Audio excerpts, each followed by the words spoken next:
መርየምን አላህ ጥበቃ አደረገለት። ስትወለድ ሸይጣን አልነካትም መርየም። ነቢዩና ሙሐመድ ሰለላሁ ዐለይሂ ወሰለም ከማ ፊል ቡኻሪ ምን ሐዲስ አቡ ሁረይራ ባስተላለፉት ላይ ማ ሚን በኒ አደም ይውለድ የአደም ልጅ እኮ ማንም አይወለድም። ማንም ነቢያትም ሩሱሎች ሸይጣን ሆዳቸውን ሲወለዱ ጠላትነቱን ሊገልጽ ሆዳቸውን ሕፃኑን ይመተዋል። ያኔ ፈየስተሂሉ ሷሪኸን ሕፃኑ ያለቅሳል። እዛ ነው የሚጀምረው። መጣህ ብሎ ነው የሚቀበለው። መርየምንና ልጇን ሲቀራሉ ነቢዩ ዓለይሂ ሰላቱ ወሰላም ፈተቀበለሃ ረቡሃ ቢቀቡልን ሐሰን። ለሌላ ነቢያቶች ያልሰጠውን ዕጣ ለእሷና ለልጇ ለልጅ ልጇ አላህ ተቀበለ። አንተ የምታደርገው ዱዓ የሰማይን በር ከፍቶ ተአምር ሊፈጽም ይችላል። ይህን ነው አላህ ሊያስተምረን የፈለገ። መርየምም ማደግ ጀመረ። እናቷ ለቤተል መቅዲስ አገልጋይ ነይታታለች። ስለዚህ ወደዛ የምትሄድበት ዕድሜ ሲደርስ ሴት ነች። መስጂድ ውስጥ ገብታ እንዴት ታገልግል? እዛ ውስጥ እንዴት ነው የምትኖረው? ማን ይንከባከባት? ኃላፊነት የሚወስድ ሰው ያስፈልጋል። መጣችና ዘከሪያ የመጀመሪያ ልጇን ያገባ ባሏ ነው ነቢዩላህ ዘከሪያ።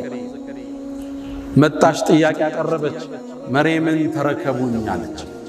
እዛ ውስጥ ገብታ መስጂዱ ኑሮዋ እዛ እንዲሆን እዛው እንድትሰግድ አላህ እንድታመልክ ሰጋጆችን እንድትከድም ነው። ዘከሪያ መውሰድ ሲፈልግ ግን የዒምራንን ቤተሰብ ልቅና የሚያውቁት ቀሳውስቶች ዑለማዎቹ እኛም እድሉ ይገባናል። መርየምን ለመንከባከብ ግጭት ተፈጠረ፣ ውዝግብ ተፈጠረ። ውዝግቡንም ለመዳኘት አንድ ሐሳብ ቀረበ።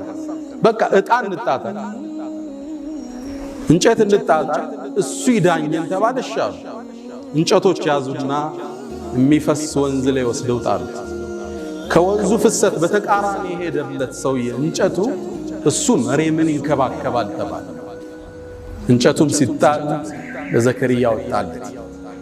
ልባቸው እንዲረጋጋ እንደገና ሞከረ፣ ለሱ ወጣ። 3 ጊዜ ለዘከሪያ ወጣ። ለዛ ነው አላህ ወከፈለሃ ዘከሪያ፣ እሷን የመንከባከብ ኃላፊነትም ዘከሪያ ወሰዳል።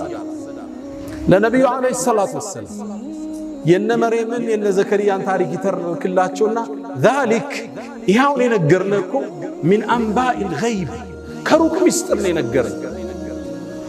አንተ እኮ ከነሱ መሃል አልነበርክም። ዕጣ ሲጣጣሉ አዩሁም የክፍሉ መርየምን እኔ ነው የሚገባኝ እኔ እያሉ ዕጣ ሲጣጣሉ እኮ አንተ መሐመድ እነሱ መሃል አልነበርክም። ወማ ኩንተ ለደይህም ኢዝ የኽተሲሙን እነሱ መሃል ውዝግብ ሲፈጠር መች ነበርክና ይላቸዋል።